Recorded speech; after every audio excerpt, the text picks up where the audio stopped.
অভিশপ্ত শয়তান থেকে মহান আল্লাহর নিকট আশ্রয় চাই। সকল প্রশংসা সমগ্র বিশ্বের প্রতিপালক মহান আল্লাহর জন্য।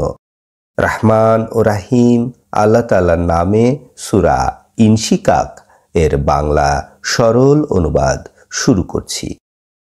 যখন আকাশ ফেটে যাবে এবং সে তার রবের আদেশ পালন করবে এবং এটাই তার কর্তব্য, এবং পৃথিবীকে যখন সম্প্রসারণ করা হবে এবং তার মধ্যে যা কিছু আছে ফেলে দিবে এবং সে খালি হয়ে যাবে, সে তার রবের আদেশ পালন করতে বিনয়ী হবে এবং এটাই তার কর্তব্য।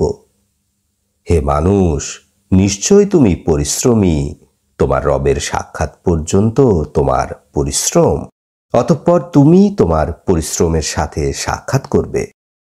অতঃপর যাকে তার ডান হাতে আমলনামা দেয়া হবে, অচিরেই তার থেকে হালকা হিসাব নেওয়া হবে এবং সে তার পরিজনের কাছে যাবে আনন্দ চিত্তে।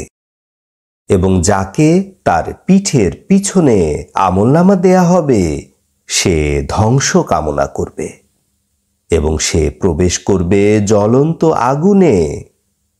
সে তার স্বজনদের মধ্যে আনন্দে ছিল। নিশ্চয় সে ধারণা করেছিল যে সে কখনোই ফিরে আসবে না। হ্যাঁ, নিশ্চয় তার রব তাকে দেখছেন। অস্তগামী সূর্যের লাল রঙের শপথ, রাতের কসম এবং রাত যা একত্রিত করে তার কসম, এবং চাঁদের কসম যখন উহা পূর্ণ হয়। তোমরা একটি স্তর হতে আর একটি স্তরে আরোহণ করবে। তাদের কি হয়েছে? তারা ঈমান কেন আনছে না? এবং তাদের সামনে কোরআন তেলাওয়াত করা হলে তারা সিজদা করছে না, বরং কাফিররা সত্যকে অস্বীকার করে। আল্লাহ জানেন যা তারা অন্তরে সংরক্ষণ করে। তাদেরকে বেদনাদায়ক শাস্তির সুসংবাদ দিন।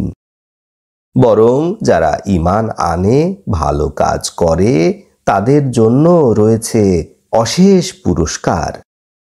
আলহামদুলিল্লাহ রাব্বিল আলামিন।